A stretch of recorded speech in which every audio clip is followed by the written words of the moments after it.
Voy a apartar un poco, se llega, ¿no? Que hay PPT. ¿Me dejas? Bueno, en esta sala no nos quejaremos de... Buenos días a todos. Nos quejaremos de pantalla y de luminosidad. Hace esto como los cines callados, ¿no? Las pantallas de los cines. Entiendo que venir aquí uno no está obligado a decir la edad, porque ya llevan dos, uno 50, otro 58. Como no he llegado todavía a los 50, a los 50 y tantos no diré mi edad. Tenía ocasión hace unas semanas de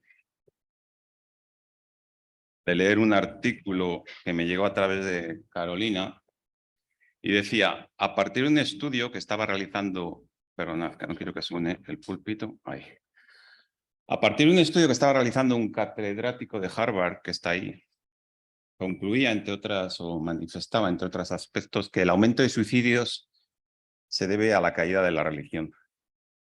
Que por primera vez la generación Z y no los adultos es la más desdichada. Y que el origen no está únicamente en la pandemia, como muchos vienen afirmando, y seguro que hay alguna gran causa ahí, sino como da a entender en este artículo a la falta de desarrollo, y es interesante, de la vida espiritual. La generación Z, ¿quiénes son la generación Z? Iba a decir quiénes somos, pero no. ¿Quiénes son la generación Z? ¿Hay alguna duda? Son los que nacieron entre 1995 y 2010, aunque normalmente no se pone fecha límite respecto al 2010, pero es más o menos entre finales del siglo pasado y principios del siglo pasado. Son también los llamados incomprendidos, como Pepe Herrero y yo. No, me escuchará luego en la web. Quizás muy categórica la conclusión, pero al fin y al cabo interesante. Bueno, yo he reflejado ahí algunos aspectos de qué significa la generación Z. La reflexión al respecto sin duda, del abandono por parte general de nuestra sociedad, y yo diría independientemente de la generación a la que se pertenezca. Abandono respecto a la dimensión espiritual y lo que es la vida espiritual. Pero creo que nadie puede negar hoy, por muy ateo que se considere, por muy escéptico que se considere, que en la quietud, en la reflexión individual, en el encuentro de uno mismo con sus pensamientos, no se haya preguntado qué sentido tiene la vida, cómo hemos aparecido en este mundo, para qué hemos venido aquí, ¿existe Dios? ¿Hay algo más allá de la muerte? Dudo que nadie en la quietud y en la reflexión individual en algún momento de su vida, por muy ateo que se considere o manifieste, se haga esas preguntas o tenga esa reflexión. Tuve ocasión el pasado domingo de acompañar a mi mujer a la iglesia donde se congrega, en noviciado, en el centro de Madrid, porque había un evento, me pareció interesante, y quería verlo. Y celebraban un matrimonio allí, celebraban 50 años de casados. Podéis imaginar que con los tiempos que corren, pues es bonito, ¿no?, ver una celebración de esta índole, ¿no? Volvían a renovar después del culto, pues hicieron una ceremonia como si fuera una boda, en el sentido de simbólico, renovación de sus compromisos, los votos. Y en el momento en que habló el marido de este matrimonio, comentó su testimonio de cómo se acercó a Dios, y fue gracias a que su mujer, que era hija de un pastor, pero había llevado un tiempo sin congregarse en la iglesia, empezó a congregarse, a volver a retomar su relación con Dios, y dada la persistencia de su mujer, este marido, al final, se acercó a la iglesia, se acercó a un encuentro con Dios a raíz de la persistencia de su mujer, que asistía cada domingo. Este hombre, cuando renovó los votos, ella no, ella habló muy bien, es una actriz que se llama Alicia Curro, la conoce, que está ahí, y se la vi hablar en público. Por lo tanto, su marido se emocionó y echó ahí unas lágrimas, ¿no? porque no está reñido, ¿no? La emotividad, la sensibilidad, el manifestar emociones con estar en el púlpito o con ser hombre. Como nos llamaban en Brasil, decían, os meninos non lloran, ¿no? Como que los niños no lloran, pues no, pues yo creo que no está reñido una cosa con otra. Y un día, como comentaba este hombre, dio testimonio y se percató que le faltaba algo que tenía que ver con su área espiritual, con la dimensión espiritual en su vida. Y como comenté, decidió acompañar a su mujer a la iglesia y empezó a tomó un paso para con Dios. Al fin y al cabo, todas estas preguntas, estas reflexiones, atienden a esa dimensión espiritual que trasciende a lo meramente físico, meramente intelectual, emocional, que conforma nuestro ser. Y da respuesta a lo que dice Génesis 2:7, que dice, entonces Jehová Dios formó al hombre del polvo de la tierra y sopló en su nariz aliento de vida y fue el hombre un ser viviente. Lo que nos hace ser un ser viviente, en el sentido que lo comenta la Biblia, como describe la Biblia, es precisamente esa parte espiritual que reside en el hombre y que narra el relato de Génesis que comentaba antes. Como dice, sopló en su nariz aliento de vida. Como dice Job 33:4, el Espíritu de Dios me hizo y el soplo del Omnipotente me dio vida. Me sirve esta ilustración para introducir el texto que hoy nos atañe, porque el área espiritual que existe en nosotros, en cada uno de nosotros, como ser, nos permite restablecer ese encuentro con Dios. De hecho, religión viene de ese significado, volver a ligar, religar, volver a conectar con Dios, con nuestro Creador y nuestro Hacedor. Y el texto de hoy nos habla de un encuentro de un noble al servicio del rey Herodes con el Señor Jesucristo. Un encuentro que transformó la vida de este noble, este funcionario del rey. Y este encuentro es presencial, porque Cristo habitó en medio nuestro, pero ese encuentro presencial que tuvo el noble hace 2000 años con Cristo apela hoy en día también, en nuestro presente, a un encuentro individual que podemos tener cada uno de nosotros con nuestro Señor Jesucristo y al cual su palabra nos llama y nos apela. Lo que dice el texto. ¿Cómo voy a leer yo este texto teniendo aquí a Curro? Curro, por favor. Si puedes salir a leer, que tiene mejor voz que yo. Tengo aquí el texto. Si puedes salir para que se grabe. Y aquí yo espero que tú, aunque eres más mayor que yo, puedas leerlo. Del 43. Sí, lo tienes aquí. Vale, aquí. hasta el 50. Apelo a su voz. Bueno, para que veáis que tengo la edad que tengo que salir de aquí y ponerme las gafas. O sea que... Dice, Jesús sana al hijo de un hombre. 2 días después salió de allí y fue a Galilea, porque Jesús mismo dio testimonio de que el profeta no tiene honra en su propia tierra. Cuando vino a Galilea, los galileos le recibieron, habiendo visto todas las cosas que había hecho en Jerusalén en la fiesta, porque también ellos habían ido a la fiesta. Vino pues Jesús otra vez a Caná de Galilea, donde había convertido el agua en vino. Y había en Capernaum un oficial del rey cuyo hijo estaba enfermo. Cuando oyó que Jesús había llegado de Judea a Galilea, vino a él y le rogó que descendiese y sanase a su hijo, que estaba a punto de morir. Entonces Jesús le dijo, si no viereis señales y prodigios, no creeréis. El oficial del rey le dijo, Señor, desciende antes de que mi hijo muera.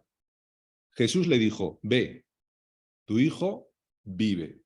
Y el hombre creyó la palabra que Jesús le dijo y se fue. Cuando él ya descendía, sus siervos salieron a recibirle y le dieron nuevas diciendo, tu hijo vive. Entonces él les preguntó a qué hora había comenzado a estar mejor y le dijeron, ayer a las 7 le dejó la fiebre. El padre entonces entendió que aquella era la hora en que Jesús le había dicho, tu hijo vive, y creyó él con toda su casa. Esta segunda señal hizo Jesús cuando fue de Judea a Galilea. Gracias, Curro, que te pillo así sin avisarte, discúlpame. ¿Qué nos dice qué nos cuenta el texto, ¿no? ¿Qué nos dice el texto, el Evangelio, Juan, en estos versículos? El texto nos narra que Jesús volvió a Galilea. Estaba ahí al principio, como habéis podido leer. Bueno, esto nos señala en la región de Judea. Y el texto hace referencia con el dicho de que, el mismo dicho que dijo el propio Jesús, un profeta no tiene honra en su propia tierra. ¿Y la tierra de Jesús cuál era? La de Galilea. La expresión de tierra de Jesús vemos en otros textos de los evangelios que designa claramente a Galilea y nunca a Judea, aunque esté ahí Belén. Se refiere a la región donde estaba Nazaret.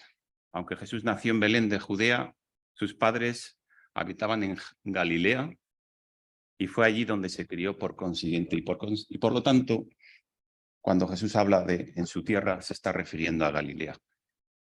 Por el contexto de este pasaje y su relato paralelo en los otros evangelios, sabemos que a pesar de que el mismo Jesús dio testimonio de que el profeta no tiene honra en su tierra, sin embargo, los galileos, y así lo expresa, lo recibieron amablemente. En concreto, el término griego, el significado que tiene es que le dieron la bienvenida, como un invitado.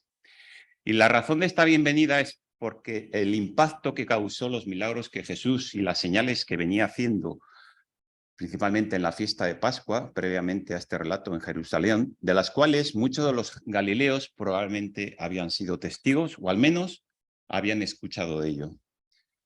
Y esa fama le precedía a Jesús. Pero podemos ver en los evangelios paralelos y vemos explícitamente que a pesar de esa bienvenida en Galilea, la gente en vez de honrarlo, lo que querían era matarlo, lo que querían era, se escandalizaban de él o murmuraban de él, y lo podéis ver más adelante en el versículo 60 del capítulo 6, etcétera, en Mateo, etcétera, etcétera. Corroborando lo que Jesús dijo, que nadie es profeta en su tierra. Como hemos visto en pasajes previos y sus mensajes correspondientes de mis compañeros que han predicado, el Evangelio de Juan consiste principalmente en seleccionar solamente aquellos sucesos de la vida de nuestro Señor Jesucristo en que su deidad, como Hijo de Dios, aparece con una evidencia sorprendente. Esta fue la segunda evidencia en Galilea, la segunda señal que el Señor hizo, me refiero al encuentro con el noble, en concreto, la primera fue en Caná, como sabéis que previamente. En las dos señales Jesús manifiesta su gloria, primero al transformar el agua en vino en las bodas de Caná, y en esta segunda señal manifestando su amor por el Hijo del Noble y manifestando su poder, trayéndole sanidad. En los dos casos, el Salvador se revela como el Hijo de Dios, y ambos milagros, unidos a sus palabras, los utiliza Jesús para poner fe en los corazones de los que le estaban escuchando, de sus hijos. Bueno, nos narra cómo un oficial del rey, que vaya en caballo, probablemente fuera un cortesano del rey Herodes Antipas, es decir, como comentaba antes, un funcionario al servicio del rey. Parece ser que este cortesano era judío, que tenía cierto interés por Jesús, principalmente y fundamentalmente, inicialmente, por ser obrador de milagros. Y es posible que quizás este hombre incluso hubiera estado en la Pascua de Jerusalén, porque era judío, y hubiese presenciado los milagros de Jesús. En todo caso, reconocía que aquel nuevo profeta tenía poder para curar, porque la fama de Jesús ya había tenido tiempo suficiente para esparcirse por todo Galilea. Y de esta manera se acerca Jesús a suplicarle que narre a su hijo. And so what, dice un predicador inglés al que escucho. ¿Y ahora qué? ¿Y esto qué? ¿Cómo me aplica a mí? ¿Cuál es la aplicación práctica a mi vida respecto a este acontecimiento de Jesús, un encuentro con el nombre? Pues bueno, he traído 3 enseñanzas a nivel de aplicación práctica referentes a este contexto de estos versículos que hemos leído. Primera enseñanza. La he titulado Hombres y Mujeres de Paz. El texto y el Evangelio en concreto, de manera completa, Juan, nos enseña que Jesús siempre anduvo buscando no generar conflictos. De hecho, y por eso fundamento esto último que he dicho, Jesús fue a Galilea porque allí en Galilea, en su tierra, como hemos visto anteriormente, no recibiría la honra que hiciese alcanzar una popularidad tal que le generase tal enfrentamiento con los fariseos, de tal manera que este conflicto podría producir una crisis prematura. ¿En qué sentido crisis prematura? Que le hubiesen apresado y dado muerte previamente a cuál era el plan de Dios. Como comentaba, lo cual no sería bueno para el tiempo que tenía todavía para realizar la voluntad que le había sido encomendada por el Padre. Y este énfasis es importante. Jesús, que tiene poder, que tiene autoridad, no busca conflictos, va a Galilea porque quiere cumplir la voluntad del Padre. Y la voluntad del Padre es que todavía se manifieste sus encuentros, todavía se manifieste su testimonio en medio del pueblo de Israel. Así que Jesús anduvo siempre buscando la paz, evitando los conflictos en este momento para cumplir la voluntad del Padre. De igual modo nosotros, y aquí quiero hablar de aplicación práctica a nosotros, como creyentes, con nuestros valores cristianos, debemos seguir este ejemplo de Jesús, evitar los conflictos en pro de cumplir la voluntad de Dios en nuestras vidas, la voluntad que Dios tiene para nuestras vidas para que otros lleguen a Jesús. Conflicto significa disputa, enfrentamiento, choque, son estos algunos de los sinónimos. Y la voluntad de Dios en este sentido para con nosotros es como dice ahí el texto que tenéis en la pantalla, Romanos 12, 17 al 18. No paguéis a nadie mal por mal, procurad lo bueno delante de todos los hombres. Si es posible, en cuanto dependa de vosotros, estad en paz con todos los hombres. Claro, algunos el condicional este, si es posible, se lo pueden tomárselo muy en serio, utilizándolo como justificante para mantener conflicto para con otros, sin edie, e ignorando o no concediéndole la importancia o dejarlo pasar que tiene. Pero un área fundamental en nuestras vidas a cuidar en este sentido, Jesús hacía mención de ello, dando gracias a Dios de la comunión en la iglesia. Como creyentes, un área fundamental a cuidar son las relaciones personales. Y aquí, hermanos, y querida familia también, cada uno nos conocemos, cada uno conocemos las luchas que tienen en este sentido a la hora de evitar conflictos y buscar la paz, ¿no?, en el entorno nuestro. Pero sobre todo por hacer factible que la voluntad de Dios a través de tu vida se cumpla. Porque no, si no, es como una barrera en ese sentido, ¿no? Los enemigos propios de buscar la paz y lo que genera conflictos muchas veces son quizás la falta de empatía, ponerse en el lugar del otro, la falta de sensibilidad, intransigencia, rigidez mental, falta de flexibilidad frente a otras formas de pensar, otras formas de ver las cosas, opinión, etc. En nuestro entorno, en nuestra vida de comunidad, como es esta, Agua de Vida, como dijo un político conocido, no deberíamos dormir tranquilos si existen estos resquicios de conflicto para con otros en nuestras vidas. Segunda enseñanza, que la he titulado Entorno propicio para el crecimiento como creyentes. Hemos leído en el versículo 45, dice que Jesús mismo, vuelvo a hacer referencia a este texto, dio testimonio de que el profeta no tiene honra en su propia tierra. Orígenes, padre de la Iglesia, importante teólogo cristiano de principios de la Iglesia primitiva, en uno de sus escritos dice: el país de los profetas era Judea, pero ellos no recibieron ningún honor de los judíos. Como es sabido, se refiere a los profetas, ya que fueron lapidados, muertos a espada, privados de dignidad, hasta el punto de vivir vestidos con piel de oveja o de cabra, necesitados, atribulados y maltratados. Pero lo que más duele en la afirmación de Jesús es que esto no solo tuvo lugar en los santos profetas, en el propio Jesús, sino también en aquellos que de alguna manera eran sabios, miembros destacados o no, significativos o no en la comunidad judía, pues fueron también despreciados por sus propios conciudadanos.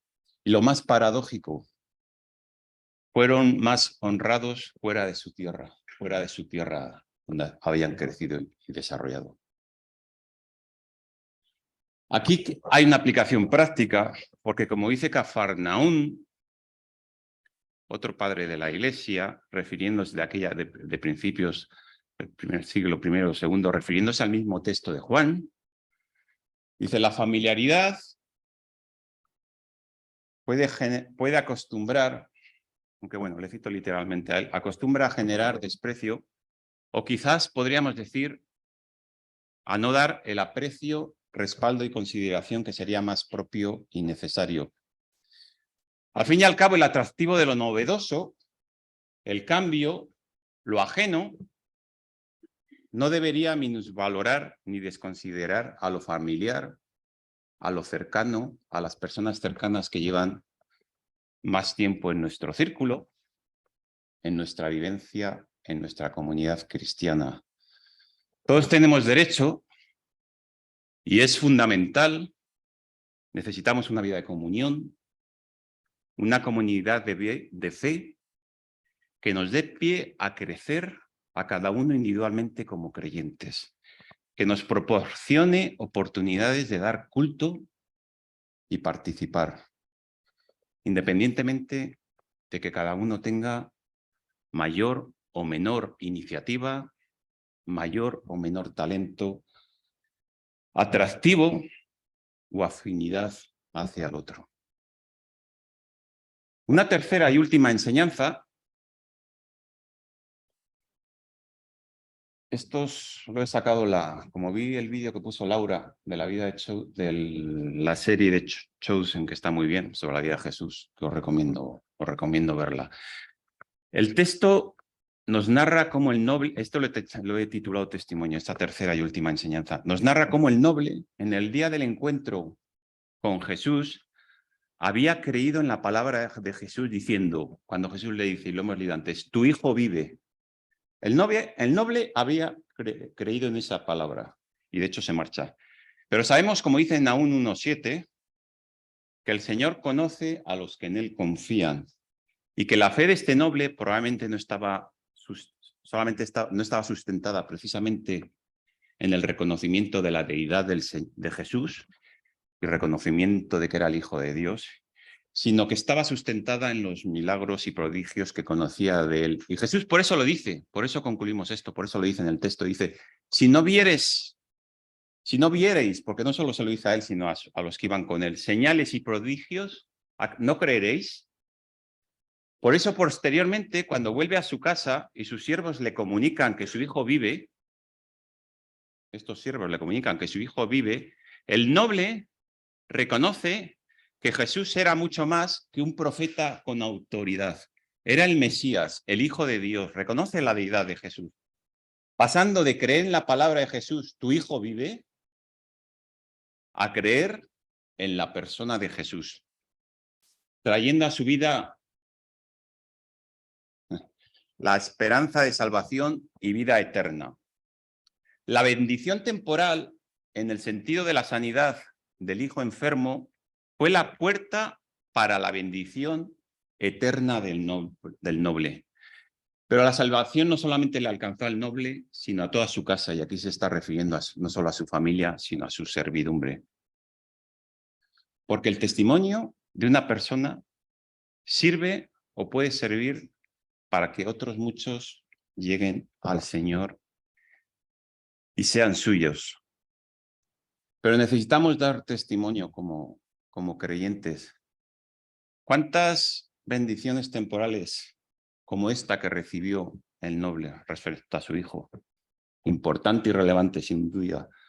Pero ¿cuántas bendiciones temporales hemos podido recibir y recibimos que acontecen en nuestras vidas y que pueden servir para que otros, si damos testimonio, lleguen al conocimiento real y vivencial de Cristo? Y hay que hacerlo con valentía. Lo digo por mi nombre, Valentín, para recordármelo. Con valentía, sin prejuicios y sin temores.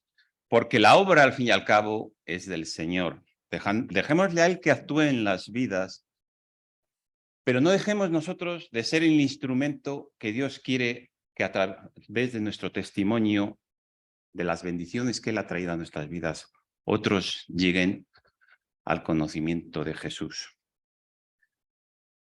Así hizo Laura, que está ahí, que la estoy en su predicación en el culto de adolescentes, haciendo mención explícita de las bendiciones de Dios en una etapa de su vida a nivel personal, pero dando testimonio, al fin y al cabo, a una gran cantidad de gente que estábamos ahí. Y quién sabe cuándo el Señor toca un corazón u obra a través de ese testimonio tuyo. Dejémosle a Él que sea en su voluntad, como se acerca a cada uno, pero no dejemos cada uno de nosotros dar testimonio.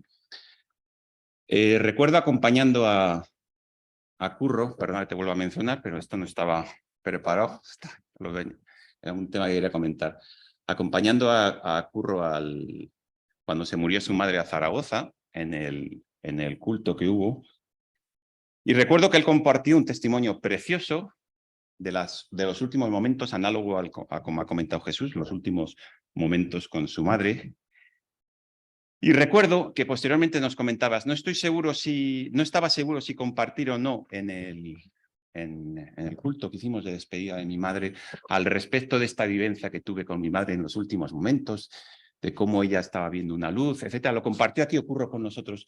Pero quiero hacer mención a este testimonio porque Curro con valentía lo manifestó allí y quién sabe si ese testimonio cómo llegaría a la gente, que había mucha gente en ese funeral. Y así debemos hacer. Me recuerdo una situación traumática con el nacimiento de uno de mis hijos en La Paz, cuando al pasar esa situación traumática de que nos decían que se iba a morir, cuando se restituyó, nos dijeron que, gracias a Dios, mejoró, a pesar de lo apocalíptico que nos trasladaron, que nos preparáramos que se iba a morir.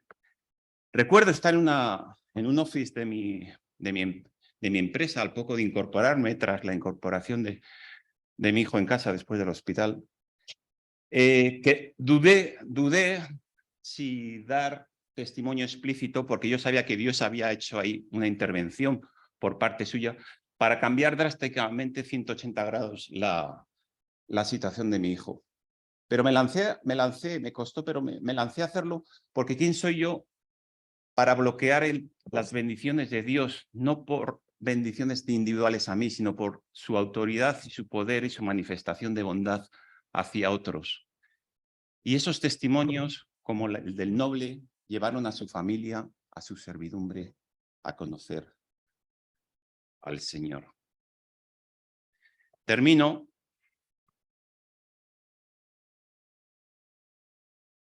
con un texto de Samuel Permillos, que es un comentarista de este texto, y lo leí y me gustó aplicarlo para finalizar el mensaje de hoy. Dice, Jesús es el Dios de los milagros, tanto en el tiempo de su ministerio como en el de hoy. El mayor milagro que el mundo puede ver hoy operado por la omnipotencia de Cristo es la transformación de la vida de quienes creemos en Él y le hemos rendido nuestra vida. Una vida que ha conocido a Cristo manifiesta necesariamente que no se trata de hablar de Cristo, que también, sino de vivir a Cristo.